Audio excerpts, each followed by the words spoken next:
Tonight on Insuspicious Circumstances, the end of a boxing legend. 27 years after Freddie Mills' death, why do people still ask, was it murder or was it suicide? She broke the moral codes of her time, but could Louise Massett kill her own son? Or did an innocent woman go to the gallows, the victim of Victorian values?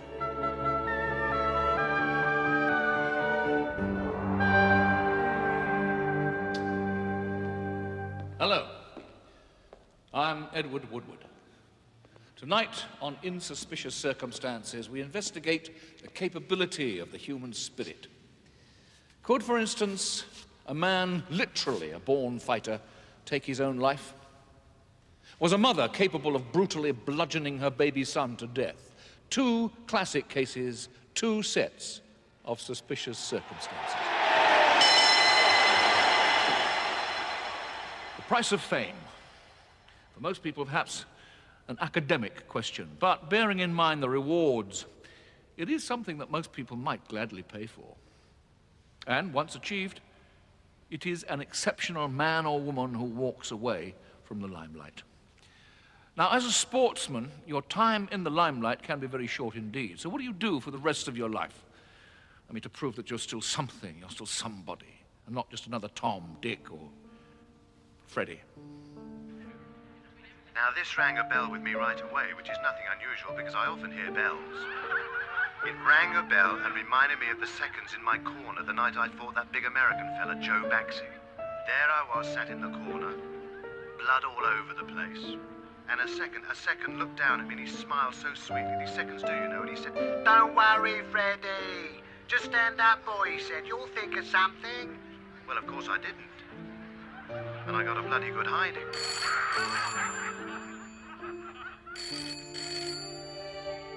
By 1950, when the boxer Freddie Mills finally hung up his gloves, his face and his name were definitely in the limelight. 96 professional fights over 9 years had earned him the light heavyweight championship of the world and over £100,000 in prize money. In a sport littered with broken men, Freddie had come through seemingly unscathed. After boxing, he had established a second career as a successful businessman and show business personality. To the public, Freddie had retired a national hero, a living legend.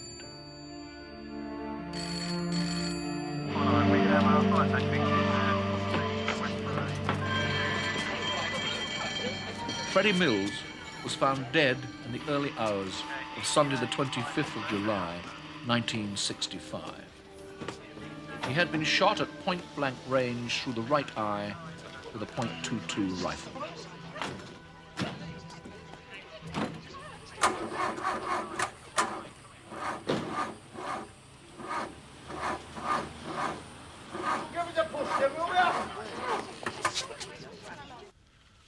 Freddie had been killed, in fact, by a bullet no bigger than this. But was it suicide? The Westminster coroner had no doubts.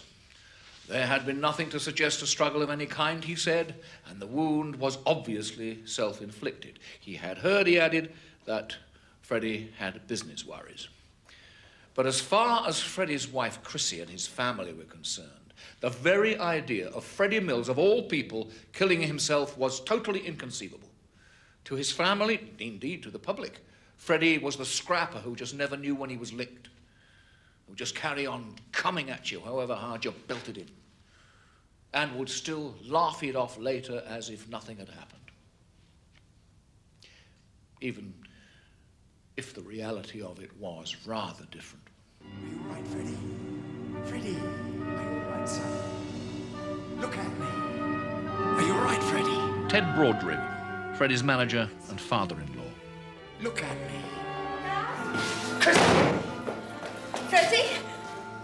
Oh my God, look at him!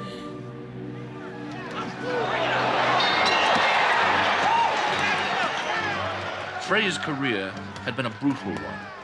Following his fight against Gus Lesnovich in 1946, he was never able to take a blow in the face again without experiencing pains in the head and dizziness.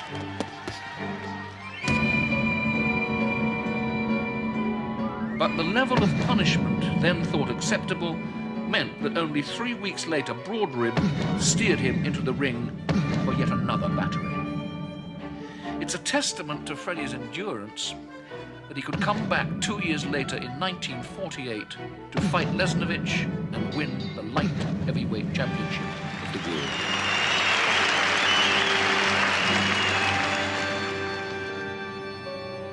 Perhaps Freddie should have quit then when he was ahead. But then Freddie didn't know the meaning of the word, and of course there was the money. So Freddie slogged on for 2 more punishing years.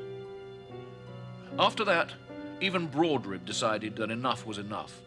Not that Freddie was in on the decision. Chrissy! Chrissy, have you read this? Eh? Mills quits the ring, it says, and that is definite. He's retired me. Your father's bloody well gone and retired me. Yeah, and if he hadn't, I would have. What? For God's sake, Freddie, you want to end up on a slab? Because one of these days, that's what's going to happen. And where does that leave me? I got a say in this too, you know. Yes, but Chrissy, I'm telling you.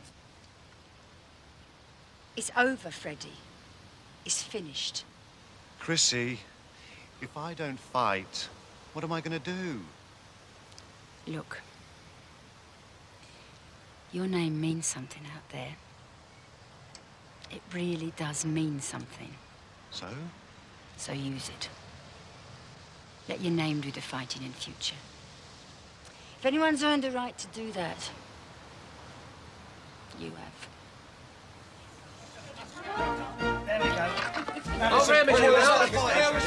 Gentlemen, make sure you get the name in, all right? Freddie Mills, Chinese Freddie restaurant. Mills, And use it they did. Freddie and his partner Andy Ho already had a thriving Chinese restaurant in London's Charing Cross Road. With that, and a regular stream of television and radio appearances, a future seemed positively rosy for Freddie and Chrissy Mills.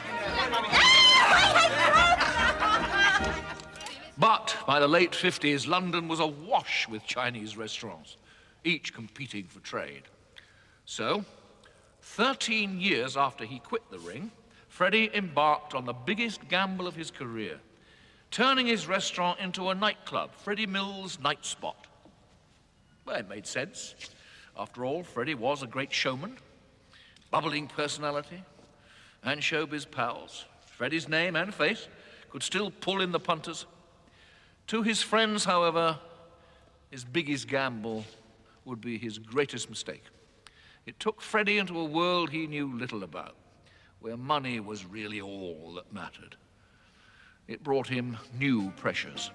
Sorrow when our love was breaking up, the memory of a broken heart. Later on the joy of making up, never ever more to part. There's one thing left to do before my life is through. I've got to take you for my wife, then the story of my life can start and end with you.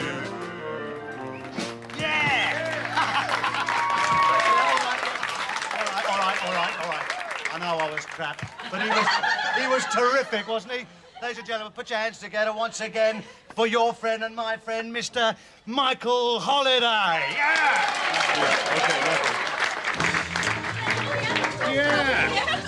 There we go. Look at him. He never had time for young girls when he was boxing. So he's making up for it in middle age. Yeah, in a minute, darling. I'll be back in a minute. All right. So, who are we talking about then? Who are we talking about? You, of course. Who else? Oh, well, that's all right then, isn't it? Listen, Chrissy, love, can you just excuse us for a minute? I've got a little bit of business I want to talk about with Andy.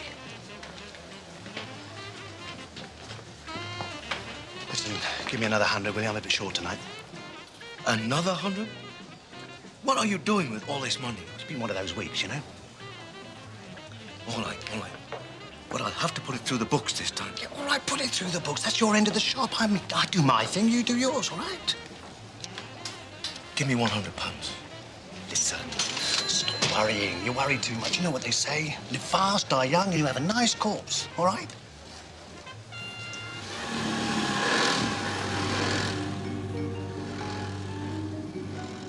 But if there were pressures, there were also consolations. You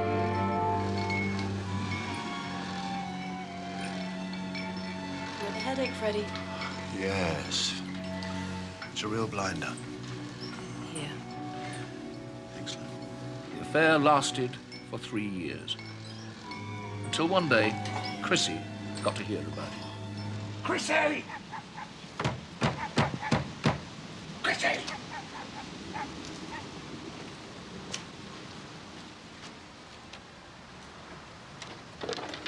Chrissy!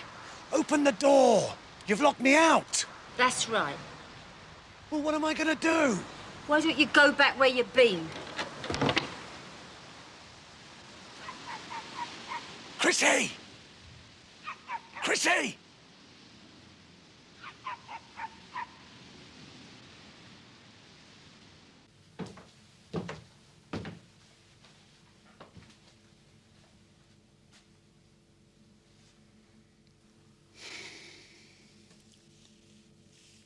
Look. We've been through this again and again. I can't take it any longer. So I'll tell you what. You go to her with my blessing. What are you talking about, Mummy?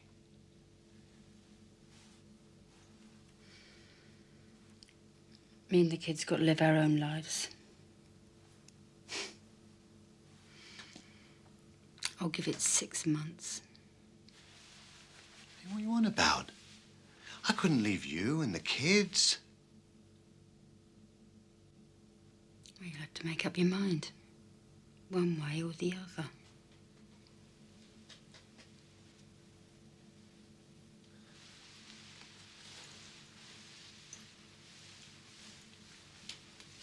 Here.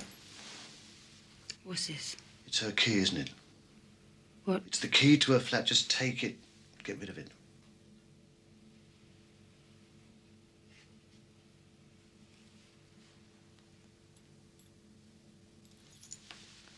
So Chrissy won, but giving up the girl hit Freddie hard. Perhaps too hard. Still, this was only one of his problems. The club had gone into a rapid decline.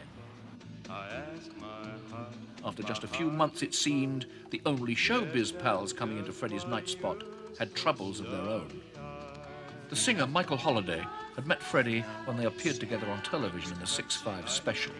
They had become close friends. I mean it, Freddie. Marge has left me. She's taken the kids. But why? Why do you think? I mean, you know me and women. I can't live without her, you see. I really can't. Yeah, but even so, Michael, come on, life is worth living. Come on, he's got to buck up, hasn't he, Mummy? Yeah, it'll work out. Of course it will, of course it will. Anyway. Freddie talked to Michael Holliday for several hours. By the end, he was convinced that his friend had been talked out of suicide. It's true, come on, let's have a drink. The next morning, Holliday was found dead from a massive drug overdose. Freddie was devastated. The day after Michael Holliday's death, Freddie Mills resigned from the Samaritans. He told Chrissy, if I can't talk a man out of suicide on my own doorstep, what the hell use am I to the Samaritans? Did that sense of failure, I wonder, hound Freddie to the grave? There was failure enough. His nightclub, a broken romance, the loss of a close friend. But perhaps more importantly was the fact that by the now swinging 60s, the face and name of Freddie Mills didn't quite fit anymore. New personalities replaced him on television and radio. To put it cruelly, he was becoming a relic of the past. 15 months after Michael Holliday's death, did Freddie also decide to throw in the towel?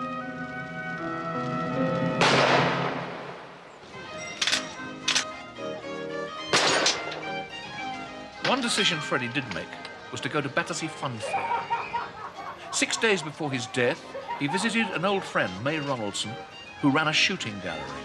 Hello, Freddie. Show us how to do it. No, thank you, love. I mean, you know me and guns.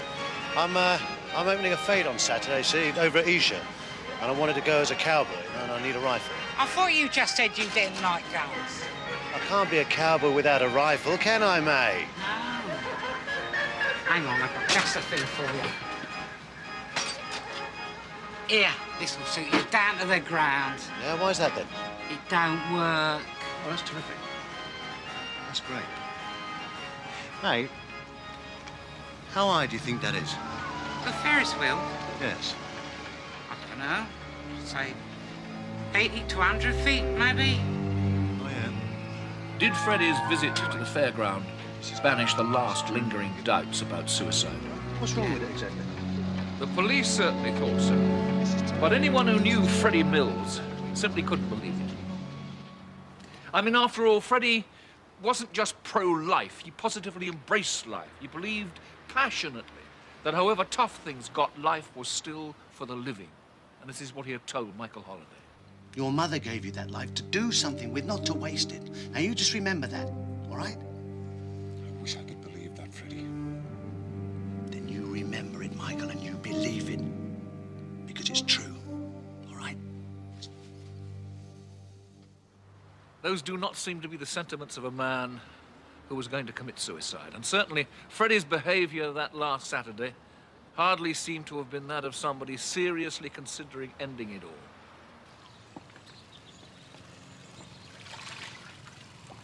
That day, Freddie's routine was like any other Saturday. He bought his week's supply of cigarettes, spent a large part of the day working in the garden. How you doing, then? Terrific, Mummy. I'll just finish this. I can go for a swim tomorrow morning, can't I? I think I'll come down the club tonight, OK? That's great, yeah, great. Daddy, the Beatles! The Beatles? Where are the Beatles? Where are they? Radio show! Oh, they're on the radio, are they? Shall we dance? Shall we dance? Go on, then. Shall I get Mummy to dance? Shall I? Shall I? Yeah. Come on, Mummy, come and have a Don't be dance. stupid. Come on, come and dance. It's fun. Are we really being asked to believe that this was a man who, a few hours later, would kill himself without leaving the family he adored any sort of suicide note? Would he then use a gun? A thing he was known to have hated and which he would have had to have put in working order. And would he shoot himself in the eye, of all places?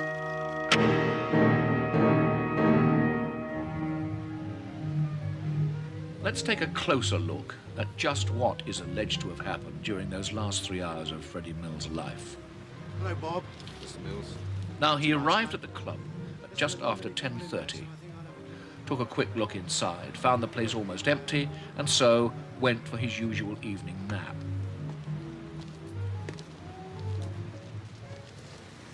And he was certainly alive half an hour later when Bob Deacon, the doorman, came to the car. What is it, Bob?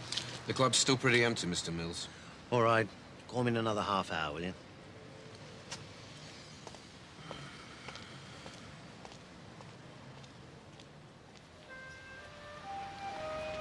When Deacon went back half an hour later, Freddie was now in the back of the car, apparently asleep. 2 further attempts were then made to wake him, one by the head waiter and one by Andy Home. Freddie, wake up! But it was only when Chrissy Mills and her son Donnie arrived that they discovered the truth.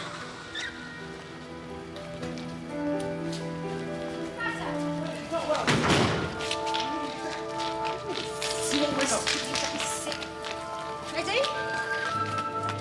Ready? What's the matter? What's the matter? Bleeding! He's bleeding! Donnie is bleeding! Don't just stand there! Get around him! He's bleeding! It seems odd, almost incredible, that 3 men on 3 separate occasions could try to waken Mills without one of them even realizing that he'd been shot. But the mystery doesn't stop there. If we look at what was supposed to have happened here inside the car. First of all, there is the matter of the mysterious second bullet hole. 2 shots, not one, were fired from the rifle that night. And one of them into Freddie Mills' brain, the other into the door, here. And the police explanation for that? That Freddie had, first of all, attempted to shoot himself while sitting in the driver's seat of the car and had, well, missed, you see. And then he had decided to repeat the exercise from here, the back seat.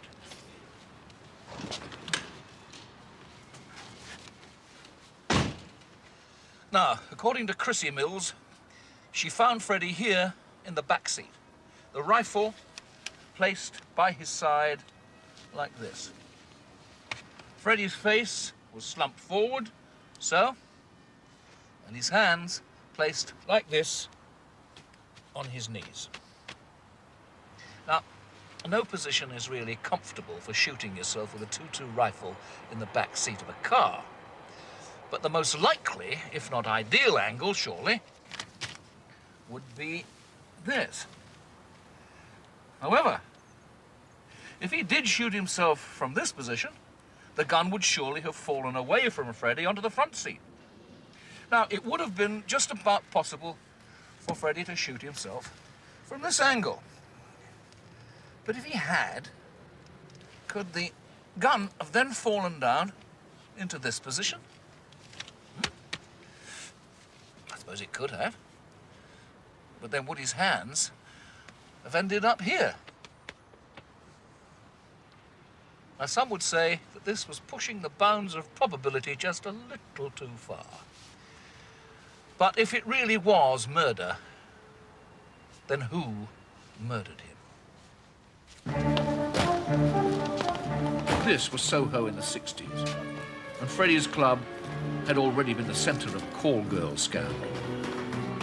In those last days, all sorts of unsavoury characters had started patronising the place. And it wasn't the likes of Bob Hope and Gene Simmons that Freddie Mills was rubbing shoulders with anymore. Hey, Freddie! Ronnie. How are things, all right? Great, great. Couldn't be better.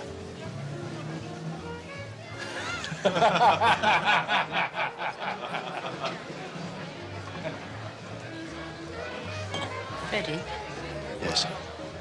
you know who those two are, do you? You've just been talking to. Well, of course I do. They're the Crays. Well, what's the problem? Well, from what I've been hearing, they're the head of just about everything that's rotten in London. No. Really?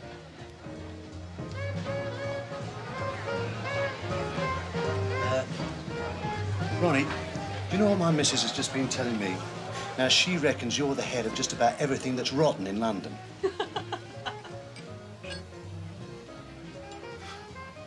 Don't worry, Fred. We wouldn't hurt you, mate. You know that. Freddie's world had shrunk from that of international celebrity to the seedy sidelines of the Soho underworld. Did it eventually drag him under? By the time he died, his prize money of £100,000 had all gone. His will left £347, and his house had been secretly mortgaged for £4,000. No one has ever satisfactorily answered the question, where did the money go? Was Freddie the victim of an extortion racket? On that fateful night, did Freddie's inability or unwillingness to pay exact the ultimate price? The murder theory must, despite its plausibility, remain speculation. Perhaps in her highly emotional state, Chrissy Mills may have been mistaken about the position of the gun, and indeed the position of her husband's hands. Perhaps it wasn't really gangsters that killed Freddie Mills, but depression brought about by his worsening financial situation, his headaches, the growing realization that suddenly his name, his face, and his position had gone, along with everything else. Perhaps. There does remain, however, the small matter of the letter. The one that author Jack Berkeley received after writing a book about Freddie's death. It is, of course, anonymous, as you might expect. The letter claims that Freddie was definitely murdered by somebody he calls the governor. Freddie was killed because he couldn't pay anymore. The writer of the letter had in fact been offered the contract himself, but had turned it down because he liked Freddie. Freddie had not in fact borrowed the gun to kill himself with, but for his own protection. And on that last night, Freddie had fired the gun and managed to scare off the hitman who had been sent to kill him. Well, that would explain the bullet hole that went into the car door. But then the mysterious governor turned up, somebody, the letter says, who was still trying to make his name up west. And because Freddie knew him, he relaxed. And it was then, according to the letter, that Freddie made his fatal mistake and when the governor seized his chance and killed him. So, a crank letter, the violent fantasy of some ex-con. Well, as a confirmation of his credentials as a professional hitman, the writer also claims to have carried out a contract on a London prostitute called Black Rita. Black Rita certainly existed, and Black Rita was certainly murdered.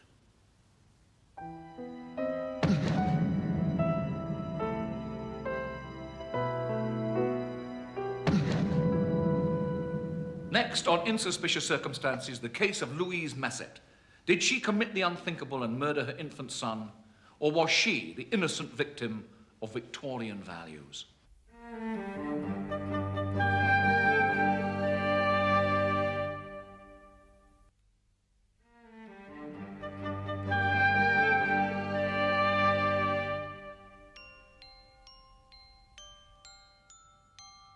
October 1899, the twilight months of a dying century.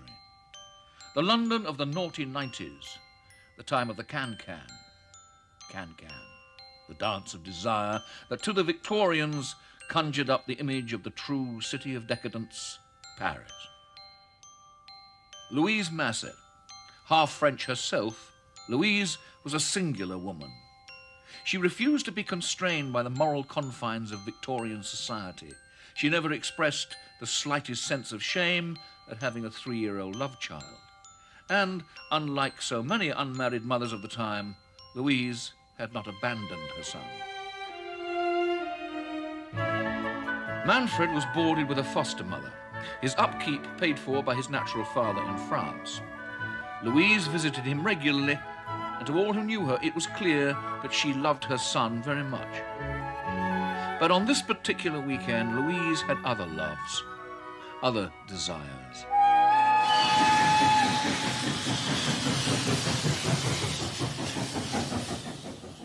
Perhaps that weekend, Louise was dreaming of Paris.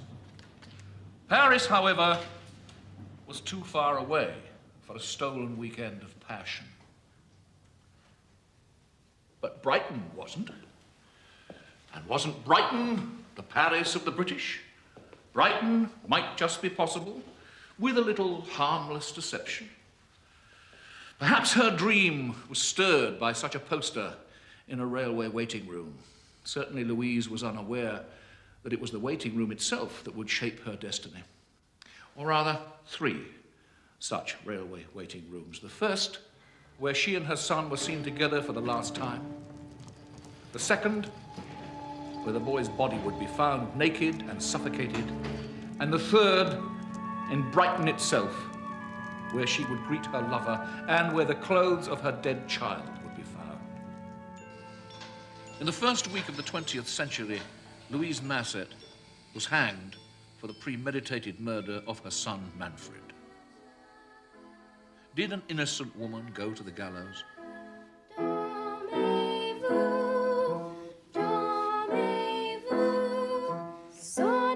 Louise had lived in Stoke Newington, North London, with one of her married sisters for the past 18 months. There she taught piano and French. Qu'est-ce que c'est la clé?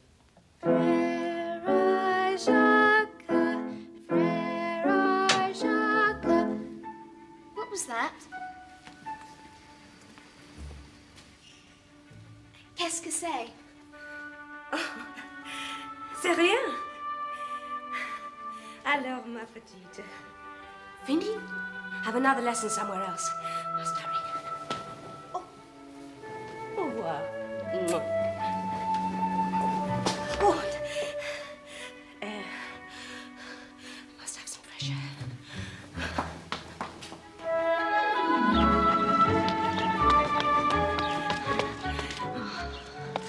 Be careful you don't break the glass next time. Lucas was literally the boy next door, a medical student, 19 years old.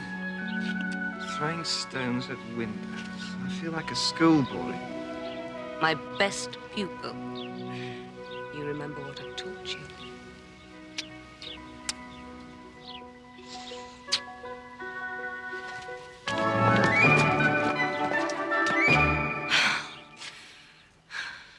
We must have time alone together. This weekend. How can we? I've worked it all out.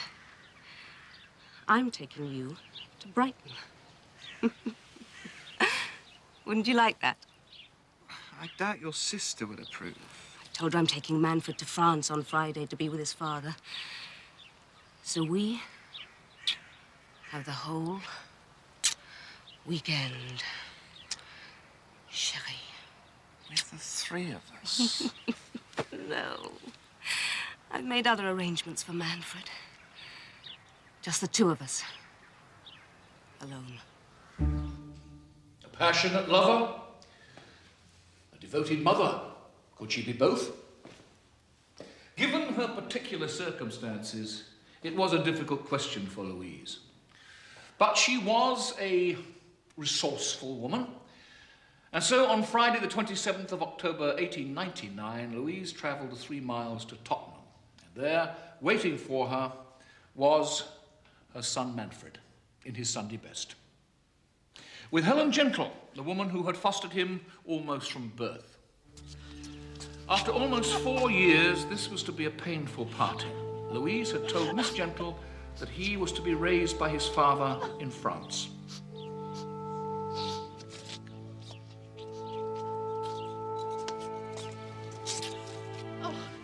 A few bits and pieces for his journey. Oh, and his favourite toy, his weighing scales. You shouldn't have.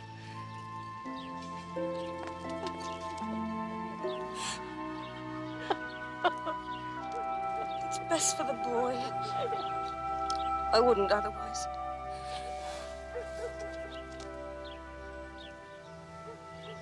You better go. I've a train to catch.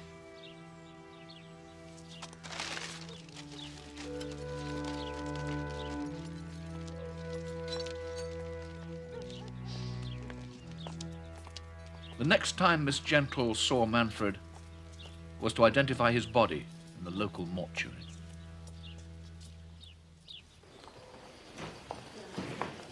London Bridge, the first of 3 station waiting rooms.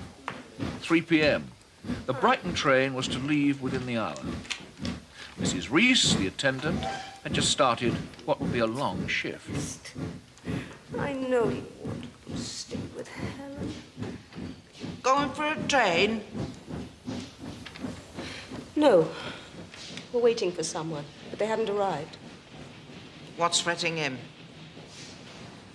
He's had to leave his nurse.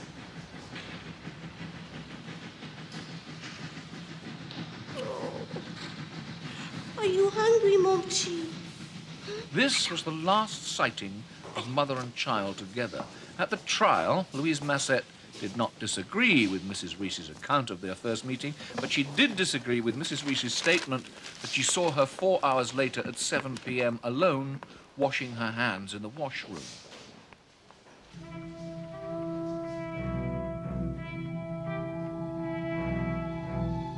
Louise claimed she caught the 4 o'clock Brighton train. If she had, she could not have killed her son. On a busy day, and this was indeed a busy day, the washroom was used by perhaps 400 women. Mrs. Reese had to wear glasses for reading and to see at a distance. Today, she had left them at home.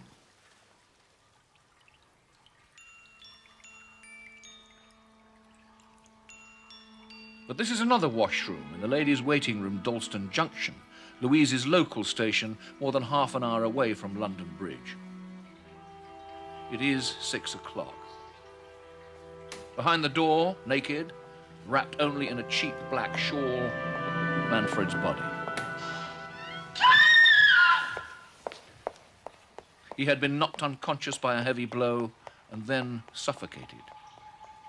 A blood-stained brick lay by his side, a common enough brick, but a brick identified as being of the same type as made up the rockery in the garden of Louise's home. Louise did not sign into her hotel until 9:45. She claimed that on arrival of the 4 o'clock train from London, she had immediately made her way down to the sea, marvelled at the whiteness of the pavilion, strolled along the magical pier before eating at a restaurant named Mutton's. And then, and only then, going to seek out her room. And there she lay, forgetful of the boy, mindful only of the keys that would unlock the door to her passion. And she lay waiting, waiting. Saturday afternoon, 3:20 p.m., Brighton Station. There were to be 3 vital pieces of evidence against Louise. The clinker brick found next to Manfred's body at Dalston Station, Mrs. Reese's sighting of her in the washroom at London Bridge, and the most damning of all, the fact that 20 minutes after meeting Lucas, Manfred's clothes will be discovered here in the Brighton waiting room.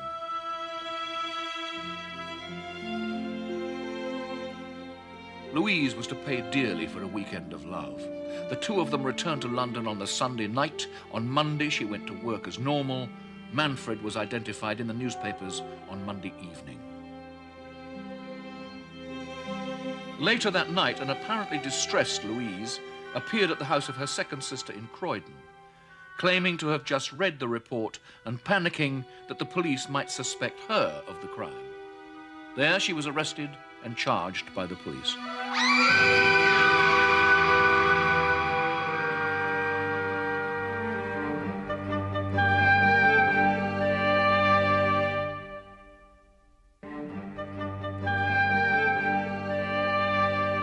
The case for the prosecution was quite straightforward. Louise Massett had lied about taking Manfred to his father's. She had not caught the 4 o'clock to Brighton, but had returned unseen to the washroom at Dalston Junction, where she had savagely murdered her child, stripping him of his clothes and striking him with a brick around the face to hamper identification. She then caught a later train to Brighton, where she callously spent the weekend with her lover. There, carelessly, she had left the parcel of Manfred's clothes. Once the child had been identified, she fled to South London to evade escape. It was, the prosecution argued, abundantly clear that Louise Massett was a willful, intelligent, self-possessed, and shameless woman capable of anything. The defense asked if Louise was so intelligent, so calculating, would she have created lies so easily exposed? No motive had been suggested, but in English law it is not essential. But would such a woman, even with a motive, be so unwise as to take a brick from her own back garden, kill the child in her local railway station, leave the murder weapon by his side, wash her hands in the very waiting room they had just been seen in before, and then carelessly leave the child's clothes in Brighton Station? If then she panicked, would not such a resourceful woman find a better place to hide than her sister's house? And why, most of all, would a woman wanting sympathy on the death of her child choose to offend the moral codes of decency by spending the weekend in Brighton with her young lover? Besides, Louise had her own version to tell. The prosecution considered it a fantasy, a pack of lies, a fairy tale. A fairy tale it might be. If it is one worthy of the Brothers Grimm. Louise's story begins with a chance meeting in a London park in September 1899. Good afternoon. This is Millie. How do you do, Millie? Very well, thank you. Good. Your parents with you?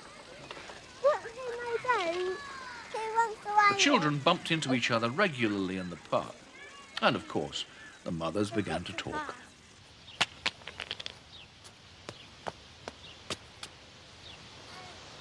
When my husband died, it was a great shock. Fortunately, my sister-in-law Sarah came to stay. That was 6 months ago. It was a great help. Some sisters aren't always so supportive. I live with one of mine. On Bethune Road. Bethune Road, isn't that where Mrs. Lynn used to live? Yes. What number are you? 29.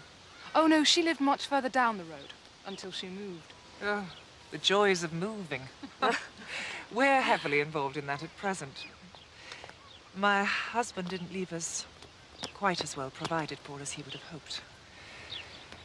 Husbands are not always quite as reliable as they seem to think, are they? Oh, my dear, I'm so sorry. I didn't mean to pry. Forgive me, please. It's quite all right. Manfred's father lives in France, but he provides adequately for him. And Manfred has a very good nurse. The two of them get on so well together. I'm afraid Manfred doesn't meet many children. Has the nurse none of her own? No. What comes after 5, Manfred? 10. No, silly, 6. A child needs company. And education. You fear he's not being well provided for in that direction?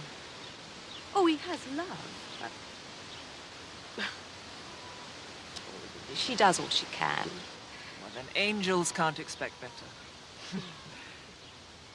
But mothers do, don't they? I know I should make some decision on the matter soon, but it... Well, we might be able to help you there. We're setting up a small private school. Sarah here's a teacher.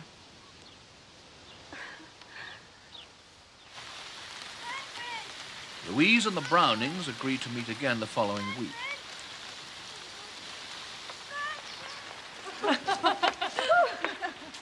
Oh, he loves it. I don't seem to be able to... Millie, go and look after Manfred.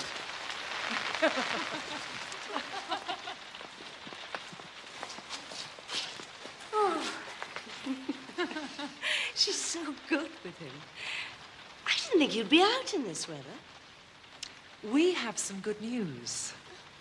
Sarah and I have taken a lease on a house with a closed garden at the rear. It will make an excellent school, with accommodation for 6 children. We have a number already, but, well, it would break Millie's heart if Manfred were not one of them. And where is it? King's Road, Chelsea.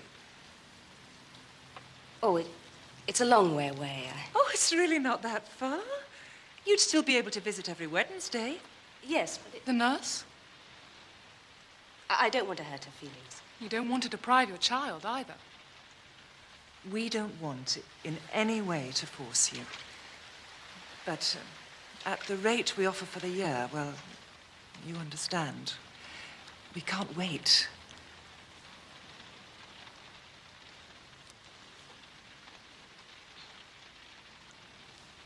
When? We've already moved. This is our last time in this park today. Well, how will I get there? Well, let's meet you somewhere halfway. Then we can take you over there and you can see the boys settled in. London Bridge Station? Oh, perfect. 2 o'clock. Bring everything with you and we'll sort it out. You can rest assured. And we promise to keep him out of puddles. And it was then, she claimed, that she thought of combining all her desires in one weekend. With a small lie to Miss Gentle, she could secure Manfred's future. With another to assist her, she could equally secure her weekend of passion. She planned to catch the 4 o'clock to Brighton from London Bridge, and that left 2 hours, more than enough to see her son safely installed at his new school.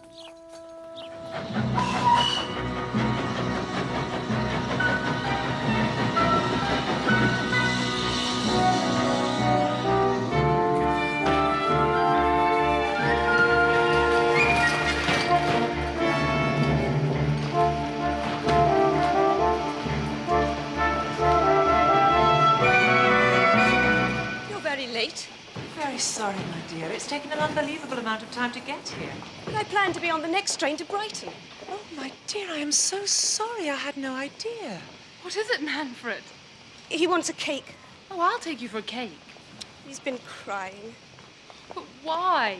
Millie's waiting for you. She's got all her games out in the playroom. You wouldn't want Millie to see you'd been crying, would you? There. Manfred! Don't worry, he'll be fine. Yes, but I don't have time He'll now. settle in no time. Your distress is probably disturbing him more than anything. Do you have his things? And do you have the £12? I'm not... It's 45 Kings Road. Do you think you'll remember that? Look, as soon as I get back, I'll write you a letter with a receipt and full directions and let you know he's settling in. Then you can be with him on Wednesday. Children are always like that. Bite of a cream cake and they've forgotten everything. You go and get some sea air. Treat yourself a little. Wednesday, you'll be a different boy.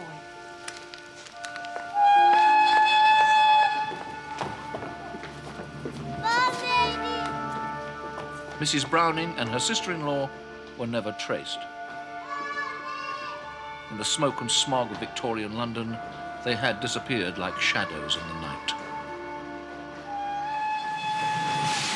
It was reported that as they tied the noose round Louise Masset's neck, she whispered, "What I have to suffer is just.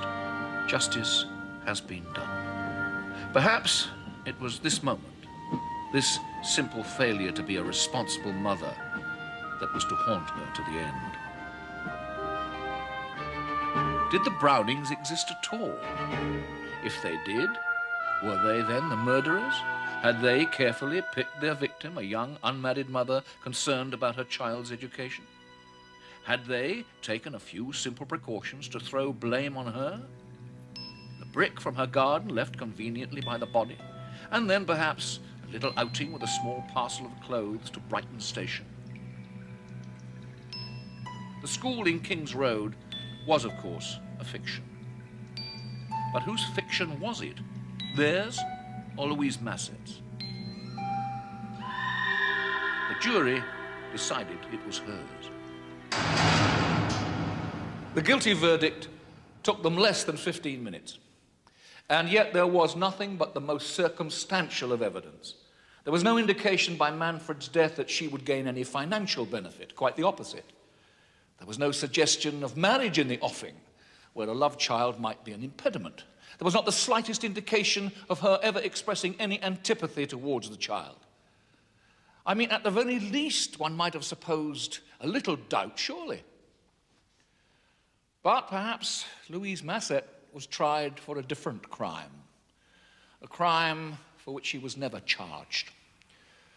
Louise was certainly a liar in a world of hypocrisy, a temptress of young men, a woman who had apparently suffered no hardship for her past moral lapses, a woman who seemed to give no allegiance to the established codes.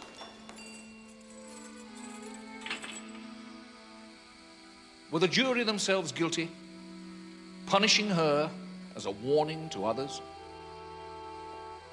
Was that the factor that weighed most heavy on the scales of justice?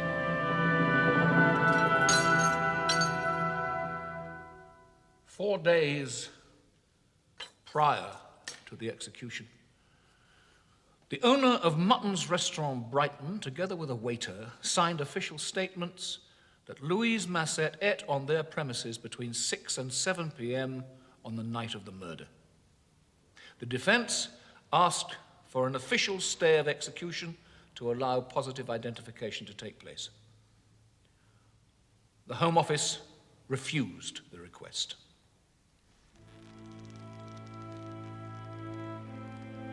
Louise Masset was hanged at Newgate at 9 o'clock on the morning of January the 9th, 1900.